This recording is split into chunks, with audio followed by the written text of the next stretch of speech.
විශේෂයෙන් ජාමියා නලීමියා කියන අධ්‍යාපන ආයතනය පිළිබඳ.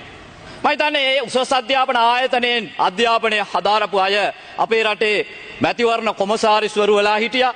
අපේ රටේ අමාත්‍යාංශ ලේකම්වරු බවට පත් වෙලා හිටියා. උසස් නිලතලවල හිටියා.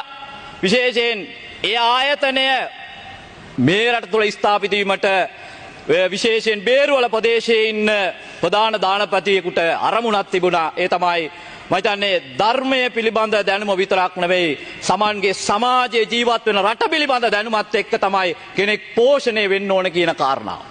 එහෙම හැදෙනකොට තමයි රටේ තිබෙන සියලු සංස්කෘතීන් වලට ගරු කරමින් සියලු සංස්කෘතීන් සමග බද්ධ වෙලා එකතු වෙලා ඒ ගමන යන්න පුළුවන් කියන විශ්වාසය තුල ඒක හැදුණා.